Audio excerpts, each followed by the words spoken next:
Really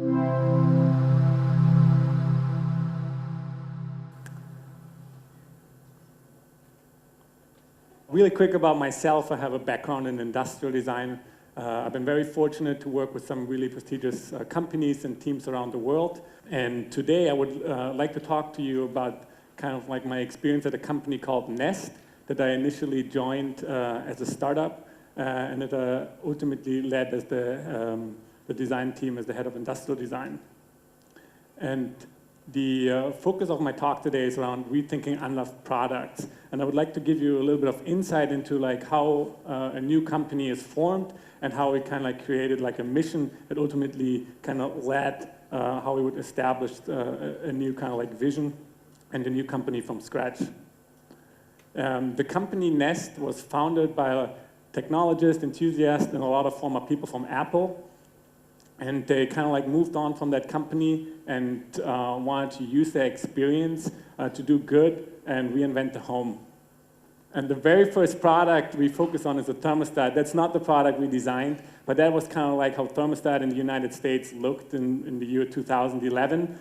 And a lot of people immediately asked like, oh my God, why a thermostat? It's really not cool. Why would you do something like that? But when we looked at each other, we all had our frustrations with these devices.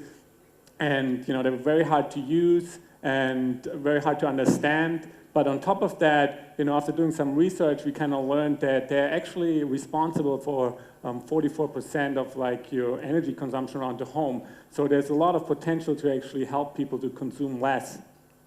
And how did we do that? We ended up designing the Nest thermostat, and it was a lot about like simplification, streamlining things, and really changing this unloved product into an object of desire. But the way we did that is like, besides simplification, we started to really use new thoughts of like, okay, we can simplify things for the user, but we can also do a step further and kind of eliminate tasks for the user. And the way we did that is using automation or algorithms and machine learning. So we went really deep on the technology side and the mechanical engineering and introduced the state-of-the-art sensors that allowed this product to kind of learn from the user. And we tried to create something that understands behavior patterns and then ultimately starts to offer you support. And that led to a product that, over time would know kind of like your behavior and how it would use it, and then it would start to do things on its own. Like for example, at night, it would ever so slightly turn like the air conditioner down. You wouldn't notice it, and right before you wake up, it would ever slightly put the temperature back where you want it, and you wouldn't really feel a difference. And that was really like the power, that now we use new technology to do things that the user couldn't do before. And we were strongly mission-driven and felt a big need that this is new technology, artificial intelligence, it's coming, and we felt like we need to step up and become responsible in shaping that technology because we knew it's going to come anyways. And we really wanted to focus at Nest and like features that benefit the user. And beside learning a behavior on the far left here, that's what the device would show you when you're like across the room, and as you approach it, it would blend in more and more information, and it created kind of like a nice magical experience, like as you approach the product, it kind of reacts to you in the space. A neat little thing that you notice here is like the green leaf. We had a lot of really great forward thinkers there, and the idea behind the leaf is it's an idea born of a gamification, which is kind of like learning it like influencing people's behavior to play or incentivize, inspired by gaming or playing.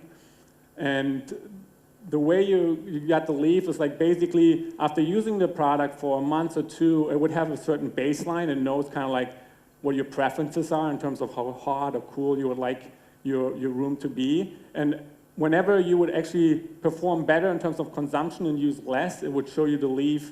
And it was just a neat little feature that people liked, and especially they liked it when they have children. It was a way to educate children about consumption, and they would point the finger and say, like, hey, mama, we got the green leaf. It's just a nice little example of like how you use some of these terms that we hear a lot, like gamification in an actual product. The sensor technology was like the key innovation of the product, but we also wanted to make sure that the physical design, the industrial design, has a great tactile experience. It's great to touch. It's simple to use. One thing that I want to point out, what was so special about Nestus was kind of like the rich and deep discussions we had around technology. And one thing you notice here, that the product does not have a touch screen. And that was a very deliberate decision. And we had very fierce debates around it. And I would like to talk a little bit why we did that. Ultimately, we wanted that you engage the user as less as possible. Like this was about a helper in the background. And we didn't want it to grab more attention than it needed to be. And we were worried that if we would have a touch screen, we would set the expectation that it performs similar to like a smartphone, that you could have apps and that it would grow and you could do all kinds of things. But we wanted to be a single-purpose device and keep it very simple. And at the same time, we were also designing for a product that has a much longer lifespan. A smartphone, you usually use 2, maybe 3 years. This was designed 5 to 8 years, maybe 10 years. And by deliberately going a little bit lower tech and setting a different set of expectations, we felt that we could achieve a higher longevity. But at the same time, from the get-go, the way we structured our design team, we didn't just have industrial design, user interface design. We rather had a very holistic team. And we always kind of thought about like the digital elements, the app experience, as well as the physical experience at once. So we knew that we would have an app that kind of supports the product. So a certain complexity that might demand a touchscreen, we could like solve by having the app, like more in-depth management of schedules and these kind of things. And going back to the physical interaction, one of the major differences to existing products was that we wanted to empower the user to install this themselves. If you remember the image I showed of all the crazy wires of the existing thermostat before the Nest, almost no one would install that themselves. They would hire like a professional installer to do it for them. And this was important for us to completely change the game, create a different relationship, and really also change how make this product higher in terms of awareness, as this is something you do yourself. And a lot of work went into like kind of simplifying and explaining to the user how he would install it himself. Kind of the app would navigate you to step by step. And at the same time, we also put all the necessary tools into the packaging. You didn't need the screwdriver or screws. You didn't have to go to the hardware store. It was all right there. So the next product that I want to talk about is a smoke alarm. That was kind of like the follow-up. Similar, I'm talking about unloved products. This is something that a lot of people don't really pay a lot of attention to, but it's quite a serious product. It's about saving lives.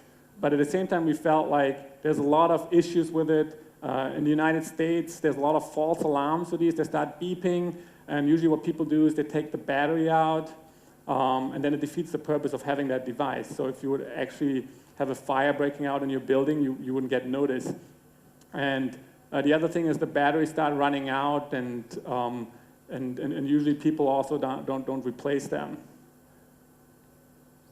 So we seeked out to build a much more advanced, a more reliable smoke alarm, and really, rather than looking at it as a smoke alarm, we wanted to look at this product as a platform because it's something you have in many rooms in your house. And the main thing we focused on is like these false alarms that I talked about, and we really wanted to improve upon that with great engineering work. We actually designed and engineered our own smoke chambers and sensors from the ground up. And what we did is actually we looked at all the smoke alarms around the world and the most advanced one, and we came up with a split sensor that leverages some methods from industrial smoke alarms and some from consumer smoke alarms. And rather than having a false positive where you just have there's smoke or there's no smoke, we were able to kind of have a spectrum. And what that helped us to do is identify a lot of causes for false alarms are things like taking a shower, just having steam in the air. And it's obviously annoying if you take a shower and all suddenly your smoke alarm is triggered. We were able to detect that and differentiate between steam and actual smoke. But it also allowed us to have kind of like a differentiation between like a burning toast or an actual fire. And we had to create kind of a language. On the left side, you just see a heads up. It would just tell you like, oh, there's something seems to starting to happen, but it's not quite an alarm yet. And something like this was just not possible before. And at the same time, we kind of created an interface without having a display that can give you very, very basic information, like everything is all right, or you should check something, or there's a real emergency. And of course, it works really, really well with its app, and the app allows things that now you can be contacted remotely. This is really helpful for people when they're traveling, or if they have a vacation home. If a fire breaks out, at least now they have an opportunity to react. The light ring was a really neat feature because at Nest we always think also about how can you make these products more relevant on a day-to-day basis. This is just one example. When you wake up at night, when you have a crying child or you have to go to the bathroom, the smoke alarm has a motion detector, and it would just shine this light very subtly into the room that guides you so you don't hit any furniture. From there, another thing I want to talk about is security cameras, and it's a very, very difficult topic. People think very, very, very differently about it, especially in the Western world. It's very, very tricky, you know.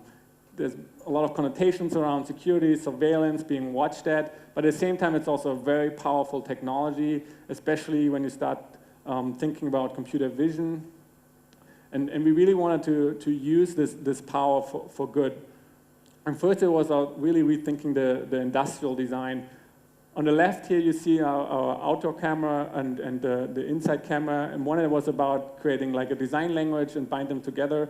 But there's some key hardware innovation. You don't see like a visor here on the left side, like on existing cameras, and that only happened by completely re-engineering the camera stack up from the ground up. The visor is usually used to prevent distortion from direct sunlight. We were able to engineer a camera without doing that, and it sounds very simple, but it led to having this camera look a lot more approachable, more gentle, more like a little guardian watching over your shoulder.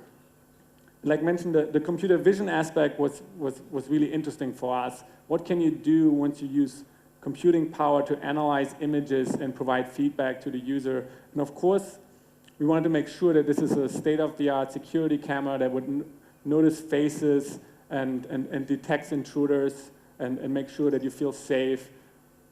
But we also looked at like what else could we do? Because ultimately the security context is like a scenario that you hope that would never happen, right? But you would have these cameras and they give you a peace of mind. But wouldn't it be great if you can get a more like everyday benefit out of these products?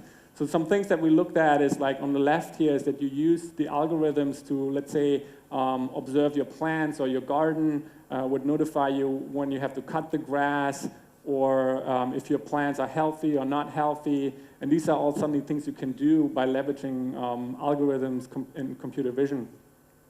Or we actually just launched a feature that would like know that it is your animal or your dog in your house or in your garden, and it would create little clips. So when you come home at night, rather than going to the entire history of your video, you would kind of see what your animals were up to during the day.